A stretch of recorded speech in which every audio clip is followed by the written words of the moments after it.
Praise the lord. మన ప్రభువు అయినటువంటి యేసు క్రీస్తు శ్రేష్టమైన నామములో మీ అందరికీ నా ప్రేమపూర్వకమైన వందనాలు తెలియచేస్తూ ఉన్నాను. ఘనత మహిమ ప్రభావములు ఆ దేవదేవునికే కలుగునుగాక. మన దైనందినటువంటి జీవితాల్లో దేవుడు చేసేటువంటి ఆశ్చర్యమైన కార్యాలు మన కంటికి కనపడవు, చెవికి వినపడవు, హృదయమునకు గోచరము కావు అని బైబిల్ వాక్యం సెలవిస్తుంది. ఈ వాక్యాన్ని ఆధారం చేసుకొని దేవుని కార్యాలు ఎలా ఉంటాయో ఓ చిన్న సేవకుని జీవితంలో జరిగిన యథార్థమైన సంఘటన మీకు తెలియజేస్తాను చూడండి. ఆ విధముగా భక్తి కలిగి మీరు బ్రతుకగలిగితే మీ పట్ల కూడా నా దేవుడు సాహసమైన కార్యాలు చేయుటకు సర్వశక్తి కలిగిన దేవుడై ఉన్నాడు. ఇది వాస్తవం. దేవునికి మహిమ ఘనత కలుగును గాక. ఆమేన్. జాగ్రత్తగా వినండి, స్కిప్ చేయకుండా వినండి. దేవుని వర్తమానం మీ మధ్యకు వచ్చినప్పుడు మీ హృదయాన్ని తాకితే ఓ లైక్ చేయండి. ఎందుకంటే ఇటువంటి మంచి వర్తమానాలు అనేకులకు చేరువవడానికి సోషల్ మీడియాలో సపోర్ట్ చేసినట్లు ఉంటుంది. ఇది అందరు చెప్పరు, కానీ చెప్తూ ఉన్నాను. ఇది వాస్తవం కనుక మీకు తెలియజేస్తూ ఉన్నాను. దీన్ని తప్పుబట్టేవాళ్ళు తప్పుపడితే నేనేం చేయలేను. కనుక లైక్ చేయండి, ఇంకా వీలైతే కామెంట్ చేయండి, షేర్ చేయండి. ఇక విషయంలోకి వస్తే అదొక చిన్న గ్రామం అండి. మంచి కుటుంబం, భక్తి కలిగిన కుటుంబం. తల్లిదండ్రులు భక్తి భయము కలిగి దేవుని సన్నిధికి వెళ్ళేవాళ్ళు, ప్రార్థనాపరుల కుటుంబం. ఆ ఇంట్లో పిల్లోడు చదువుకుంటూ ఉన్నాడు. చదువుకుంటూ ఉంటూ దేవుని సన్నిధికి అయితే అప్పుడప్పుడు వచ్చేవాడు, కానీ చదువు మీద ధ్యాస పెట్టినవాడు కాస్త సేవకుల ఈ పరిచర్యలో ఈ పాలు పంపులు పొంది, ఆ పాలు పంపులు పొందిన దానిని ఏమనాలంటే పాలు పంపులు పొందినటువంటి ఆ ఆనందంలో కానీ, దేవుని పని అని నిమగ్నమైపోయినటువంటి ఆ కట్టుబాటులో కానీ అలా కొనసాగుతూ ఏమనుకున్నాడంటే కుటుంబాన్ని బట్టి, ప్రార్థనాపరులైనటువంటి తల్లిదండ్రులను బట్టి నేను దేవుని సేవకు వెళ్ళిపోతానని చెప్పి తల్లిదండ్రులు చెప్పేశాడు. ఒక కొడుకు తల్లిదండ్రుల సేవని పంపిద్దామని ఆ ముందుకు రావటానికి ఏమో ధైర్యం చాటలేదు. ఎలా సేవలో ఉంటాడు, ఏ విధంగా సేవ చేస్తాడు, ఇంతమంది మధ్య ఈ సేవలో నెగ్గగలుగుతాడని తల్లిదండ్రులకున్న ఆ భయం తల్లిదండ్రులకు ఉంది. కానీ ఈ పరిచర్యలో కొనసాగుతూ ఈ సేవకుల మధ్య అలవాటైనటువంటి ఈ యవనస్తుడు పరిస్థితులన్నీ తెలియవు.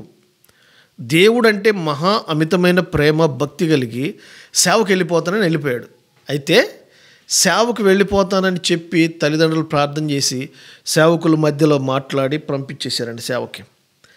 పల్లెటూరు నుంచి వచ్చినవాడు సాదాసీదాగా ఇంటర్మీడియట్ వరకు చదువుకున్నాడు. ఇంటర్మీడియట్ కూడా కాలేజీలోకి వెళుతూ ఉండగా దేవుని పిలుపు, దేవుని సేవకులతో ఉన్నటువంటి సన్నిహిత సంబంధాన్ని బట్టి సేవకు పురికొల్పబడి వెళ్ళిపోయాడు. అంతే. తల్లిదండ్రులు కూడా పంపించేశారు ప్రార్థన చేసి సేవకులతో మాట్లాడి. ఇతను పెరిగిన కుటుంబ పరిస్థితులు కానీ, తన చుట్టుపట్ల ఉన్నటువంటి గ్రామ పరిస్థితులు కానీ, ఆ వాతావరణం కానీ, ఈ టౌన్ ఈ పరిస్థితులన్నిటినీ తనకి అనుభవం లేదు, అసలు అలవాటే లేదు. పరిచర్య అంటే టౌన్కి వెళ్ళాలి. ఇప్పుడు ఈ సేవకు పంపించేశారు. లోక జ్ఞానం తక్కువ, దేవుని మీద ప్రేమ ఎక్కువ, దేవుని మీద భక్తి మరీ ఎక్కువ. ఈ ఉత్సాహంలో సేవకు వెళ్ళిపోయినటువంటి ఈ సేవకునికి ట్రైనింగ్ ఇచ్చారు. ఒక సంవత్సరం గడిచింది. ఇప్పుడు పరిచర్యలో ఆయా పనులు ఉంటాయి కదండి. ఎక్కడో ఒక సంఘానికి వేస్తారు, ఓ పాస్టర్ గారి దగ్గరకు పంపిస్తారు. ఆ పాస్టర్ గారి దగ్గర తర్ఫీదు పొందిన తర్వాత కొన్ని సంవత్సరాలకి మరలా పాస్టర్ని చేసి ఇతను ప్రసంగించగలడా, సేవకు సహకరించగలడా, సేవలో సంఘాన్ని నడిపించగలడా అనేటువంటి ఆ జ్ఞానం వచ్చిన తర్వాత సంఘాన్ని అప్పగిస్తారు. ఈ కొద్ది కాలంలోనే, ఇతను వెళ్ళినటువంటి కొద్ది కాలంలోనే ఇతను పరిచర్య నమ్మకమైన పరిచర్య చేస్తున్నాడు. దైవ సేవకుల ఎడల నమ్మకంగా ఉంటున్నాడు.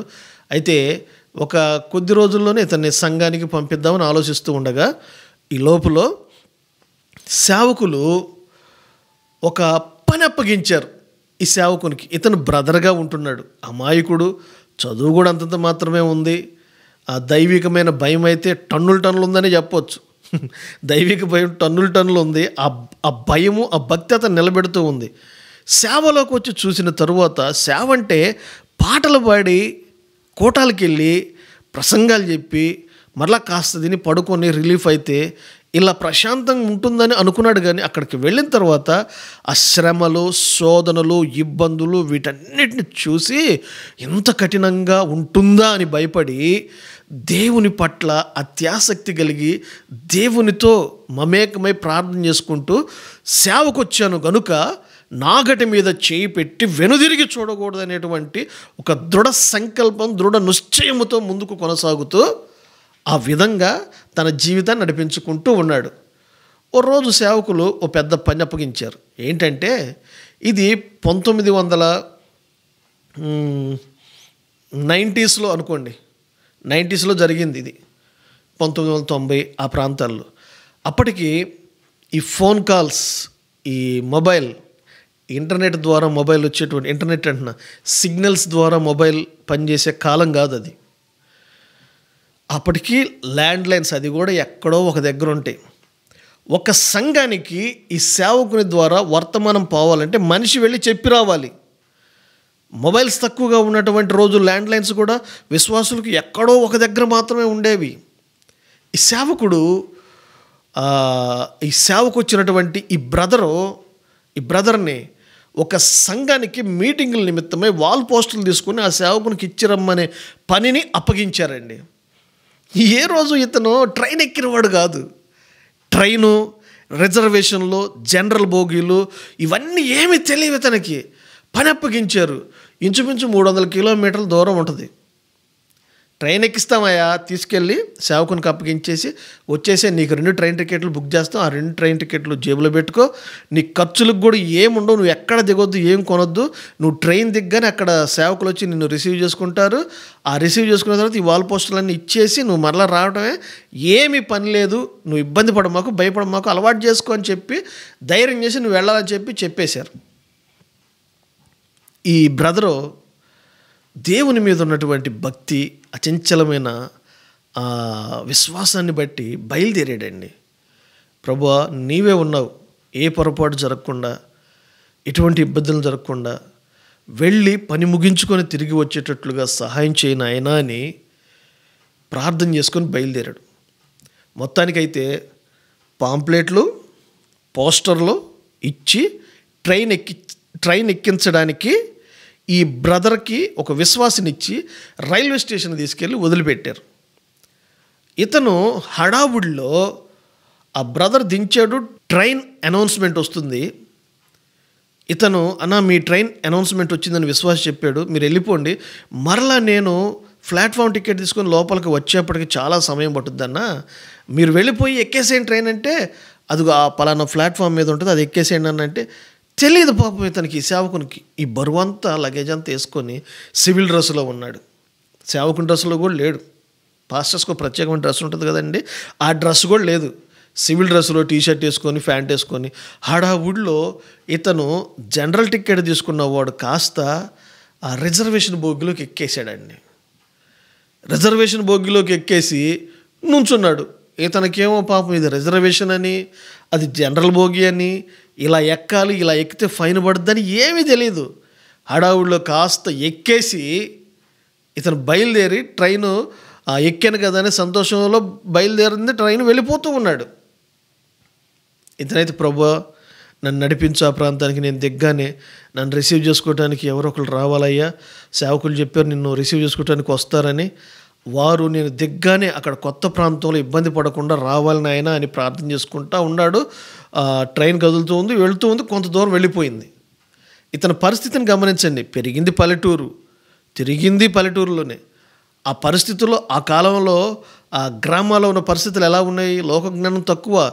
ఇంట్లో తల్లిదండ్రులు చాటున బతికినవాడు గనుక, పెరిగినవాడు గనుక అలా నడిపించబడ్డాడు. ఇటువంటి పరిస్థితులని కొత్త అనుభవం తక్కువ. ఎక్కేశాడు, ఏ ఇబ్బంది లేకుండా చూడనాయన అని ప్రార్థన చేసుకుంటా మనసులో అలా వాల్ పోస్టర్లు అన్నీ ఇట్లా పట్టుకొని, పాంప్లెట్లు ఇలా పట్టుకున్నాడు, వాల్ పోస్టర్లు కింద పెట్టుకున్నాడు, ఇలా నుంచున్నాడు. ఏది రిజర్వేషన్లో కూర్చొని కూడా కూర్చోకుండా, అప్పటికి రిజర్వేషన్ అంటే సీట్లన్నీ ఫుల్ అయిపోతాయి కదండి. ఇతను బాత్రూమ్ దగ్గర, ఆ గేట్ దగ్గర బాత్రూమ్లు ఉంటాయి కదా, ఇలా పట్టుకొని నుంచున్నాడు ఈ బ్రదర్. ఈ లోపల కొద్ది దూరం వెళ్ళిన తర్వాత, కొద్ది దూరం ఈ ట్రైన్ కదిలి ముందుకు వెళ్ళిన తర్వాత టీసీ వచ్చాడు. టీసీ ఉంటాడని కూడా ఇతనికి తెలియదు పాపం. అమాయకత్వపు జీవనం కొనసాగించిన వాడు. టీసీ వచ్చి అందరిని చెక్ చేసుకుంటూ వస్తున్నాడు. ఓహో, కండక్టర్, బస్సులో కండక్టర్ ఉంటాడు కదా, అలా ఆయన కూడా కండక్టర్ లాంటివాడేమో, చెక్ చేస్తున్నాడు అందరిని చెప్పి అనుకోని ఇతను టికెట్ చూపిద్దామని వచ్చినాక, మన టికెట్ కూడా మనకి టికెట్ ఉందిగా చూపిద్దాం అనుకొని ఏమి ఇబ్బంది పడకుండా నుంచున్నాడు. కానీ టీసీ వచ్చేసాడు దగ్గరికి. టికెట్ అన్నాడు. బ్రదర్, అమాయకపు బ్రదర్ పాపం టికెట్ తీసి చూపించాడు. ఎవరువా నువ్వు? ఏ ఊర్లో ఎక్కావు? పలానా ఊరండి అండి. ఎక్కడికి వెళ్ళాలి? పలానా దగ్గరికి అండి. మరి ఈ టికెట్ ఏంది? జనరల్ టికెట్ కదా, నువ్వు రిజర్వేషన్లో ఎక్కేవేంది అన్నాడు. జనరల్ ఏంటి సార్, రిజర్వేషన్ ఏంటి సార్ అన్నాడు. జనరల్ ఏంటి, రిజర్వేషన్ ఏంటా? ఏమీ తెలియకుండా ఎక్కావు ట్రైన్ ఎక్కడం కొత్త? ఎర్ర బస్సు ఎక్కి పల్లెటూరు నుంచి వచ్చిన వాడువా? ఏం పనులు ఇవి? ఫైన్ కట్టాలి, నువ్వు రెడీగా ఉండు, డబ్బులు చూసుకో, ఫైన్ కట్టాలి. నేను ఈ లోపల కొన్ని టికెట్లు చెక్ చేసుకొని వస్తానని అంటున్నాడు. ఈ బ్రదర్కి అరికాల్లో నుంచి నడినెత్తి వరకు వణుకు మొదలైందండి. జేబులో రూపాయి లేదు. సేవ అంటే విశ్వాసం మీద బ్రతకాలి, విశ్వాసులు ఇచ్చే తినాలి, దేవుని మీద ఆధారపడాలని చెప్తే ఆ పరిచర్యలో ఉన్నటువంటి ఆ అనుభవాలకు లోబడిన వాడు కనుక ఇతనికి భయం వేసి, ప్రభువా ఎలానైనా నా పరిస్థితి దారుణంగా ఉందయ్యా, నేను ఇప్పుడు ఎలాగయ్యా అనుకుంటూ గడగడ వణుకుతా, ఏం చేయాలి ప్రభువా అని ఆలోచించుకుంటూ ఉన్నాడండి. లోపల భయం. ఎదుర టీసీ ఉన్నాడు, ఫైన్ కట్టమంటున్నారు. చుట్టుపక్కల చూస్తూ ఉన్న వాళ్ళంతా ఇతను ఎవరో కొత్త పిల్లాడు కావాలనుకొని అతన్ని ఒక వింతగా చూస్తూ ఉన్నారు. ఇతనికేమో భయం, ఈ ప్రయాణం కూడా క్రొత్త. అటువంటి పరిస్థితుల్లో అతను రానే వచ్చాడండి. టీసీ రానే వచ్చాడు. వచ్చిన తర్వాత ఫైన్ దే, డబ్బులు దే అంటున్నాడు. అయ్యా డబ్బులు లేవయ్యా అంటున్నాడు. డబ్బులు లేకుండా ఎలా ఎక్కేవయ్యా? ఎవరు నువ్వు? అసలు నేను ఎక్కిచ్చారా, లేకపోతే నువ్వేమైనా దొంగ ప్రయాణం చేస్తున్నావా? ఎక్కడికి వెళ్తున్నావు? టికెట్ తీసుకుని ఇక్కడికి ఎందుకు ఎక్కావు? నువ్వు ఫైన్ కట్టాల్సిందని గట్టిగా తన అధికారాన్ని బట్టి తన పనిని తాను నెరవేరుస్తూ గట్టిగా కదమాయిస్తూ ఉన్నాడు. లోపల భయం ఎక్కువైపోయి, టెన్షన్ ఎక్కువైపోయి ఏం చెప్పాలో నోటి మాట రావట్లేదు. నోటి మాట పెగలక గుండెల్లో బాధను పెట్టుకొని తెల్ల ముఖం వేసి ఆ టీసీ వైపు చూస్తూ ఉంటే, టీసీ ఇతనికి ఎలా కనపడుతున్నాడంటే ఒక పెద్ద యముడిలాగా కనపడుతున్నాడు, ఒక సాతానులాగా కనపడుతున్నాడు. ఇతనికి భయం వేసిపోతుంది. ఎందుకు వచ్చాడు దేవా ఈ సేవకి? ఇదేంది నాయనా, వాళ్ళు ఎక్కేయటం ఏంటి, ఈ విశ్వాసం ఏంటి, ఈ ఇబ్బందులు ఏంది నాయనా? నా దగ్గర ఈ టికెట్ ఎక్కిచ్చారు, నాకు జనరల్ లేదు, రిజర్వేషన్ తెలియదు, ఎక్కేసాను, ఇప్పుడు నా దగ్గర డబ్బులు లేవు, ఏం చేయాలి నాయనా అని బాధపడుతుంటే, ఏయ్ బాబు ఫైనే అని గట్టిగా గదివాడండి. ఒక్కసారి ఈ బ్రదర్కి వణుకేసి ఈ చేతిలో ఉన్నటువంటి ఈ పాంప్లెట్ల కట్ట అలా జారి ఈ సేవకుని ముందు, ఆ టీసీ ముందు పడ్డాయి. ఆ కట్ట ఊడిపోయి అలా పరుచుకున్నాయి, ఆ పాంప్లెట్లన్నీ అలా పరుచుకునేలకే ఈ బ్రదర్ తీసి ఏరుకుందాం అనే లోపు టీసీ అలా చూసి కింద కొంగి ఆ పాంప్లెట్ పట్టుకున్నాడండి. పాంప్లెట్ పట్టుకుంటే పాంప్లెట్ చూసి ఒకసారి ఆ బ్రదర్ వైపు చూశాడు. సేవకుని డ్రెస్ కాదు అతనిది, సివిల్ డ్రెస్లో ఉన్నాడు. ప్రయాణం కదా అని టీషర్ట్ ప్యాంట్ వేసుకున్న ఇతను చూసి, బ్రదర్ నువ్వెవరు అన్నాడు. బాబు నువ్వెవరు అన్నాడు. అయ్యా నేను పలానా చర్చిలో పరిచయం చేసేవాడిని, సేవకుడిని, పలానా ప్రాంతంలో ఉంటానయ్యా, పలానా ప్రాంతానికి మీటింగ్ నిమిత్తమై నన్ను పంపించారు, అక్కడికి వెళ్ళి ఈ పాంప్లెట్లు ఈ పోస్టర్లు ఇచ్చిరమ్మన్నారయ్యా, బయలుదేరాను, జనరల్ ఏదో రిజర్వేషన్ ఏదో నాకు తెలియదయ్యా, క్రొత్తగా సేవకు వచ్చాను, సంవత్సరం అవుతుంది నన్ను పంపించారయ్యా, నాకేం తెలియదయ్యా, పొరపాటున ఎక్కానయ్యా, క్షమించండి అయ్యా, నా దగ్గర డబ్బులు లేవయ్యా, సేవకులు ఎక్కడా కూడా రూపాయి ఇవ్వకుండా విశ్వాసం మీద ఆధారపడే మా సేవలో మమ్మల్ని ఇలా నడిపిస్తూ ఉంటారయ్యా అని చెప్పి తన మాటలన్నీ పూర్తి చేసే లోపు ఈ టీసీ ఉన్నాడే, ఈ టీసీ ఆ పాంప్లెట్ తీసుకొని వందనాలయ్యా అన్నాడు. వందనాలయ్యా అనేప్పటికీ ఈ బ్రదర్కి ఎక్కడో తెలియని ఒక ఆనందం కలిగిందండి.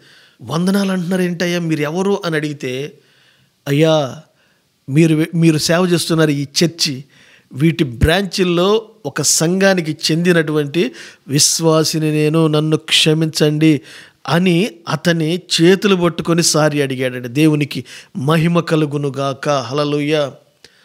అమాయకత్వపు జీవితం చేస్తూ ఉన్నటువంటి ఓ చిన్న సేవకునికి తాను దేవుని మీద ఆధారపడి ప్రయాణమై వెళుతూ ఉన్నటువంటి ఆ ప్రయాణంలో కలిగిన ఇబ్బంది, జేబులో రూపాయి లేదు, టీసీ చూశాడు.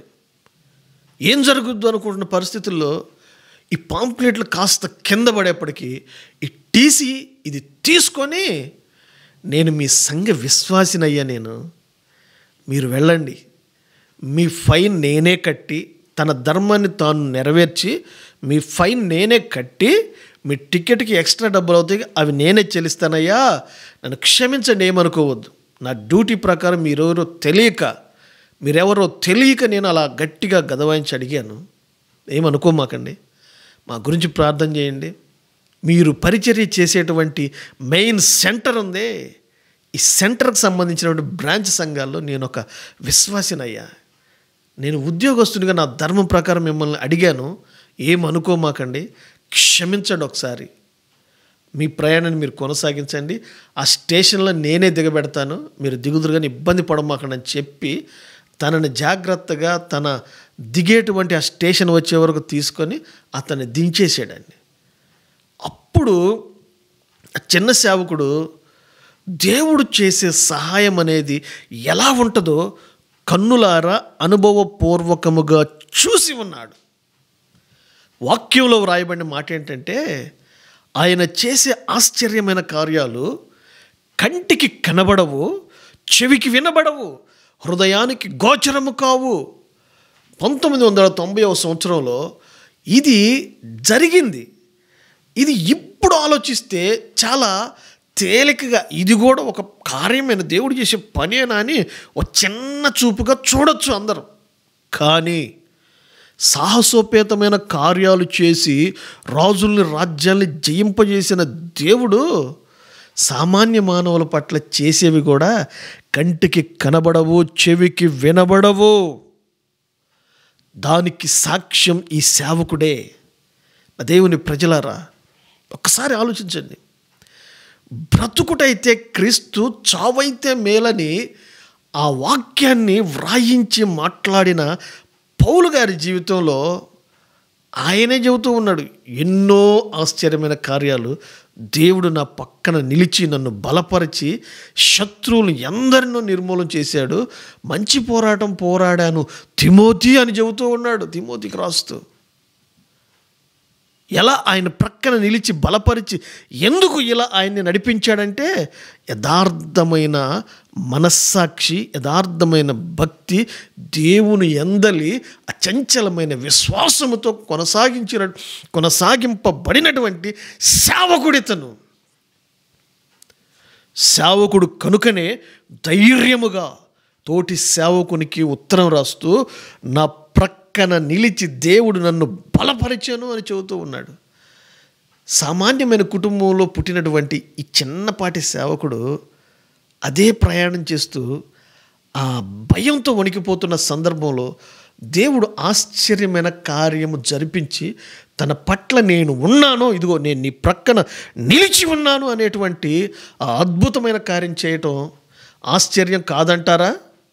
ఈ రోజుల్లో అయితే సెల్ ఫోన్లు ఉన్నాయి, మొబైల్స్ ఉన్నాయి, ఇలా అంటే అలా పరుగులు తీసేటువంటి సమాధానాలు ఎన్నెన్నో జరుగుతూ ఉన్నాయి. కానీ పరిస్థితులను బట్టి, కాలాలను బట్టి దేవుడు చేసే ఆశ్చర్యమైన కార్యాలు మనకి ఇవి కనిపించవు. యథార్థంగా బ్రతికి చూడండి, దేవుని మీద ఆధారపడి బ్రతకడం నేర్చుకోండి.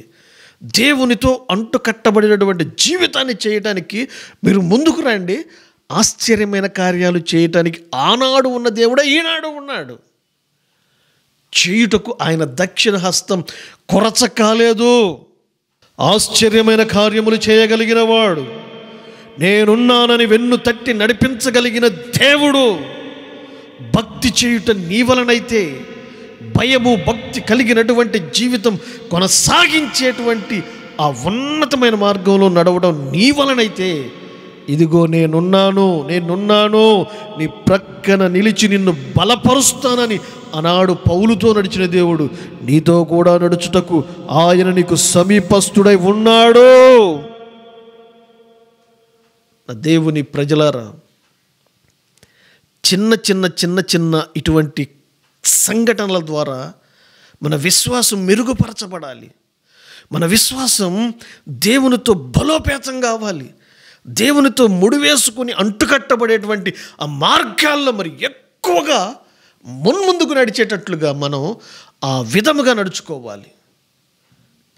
ప్రాముఖ్యంగా చెబుతూ ఉన్నాను, మనము తేలికగా తీసుకునేటువంటి ఆ చిన్న చిన్న విషయాలనే దేవుడు అద్భుతంగా మన జీవితంలో ముందుకు నడిపించడానికి ధైర్యాన్ని ఇస్తాడు.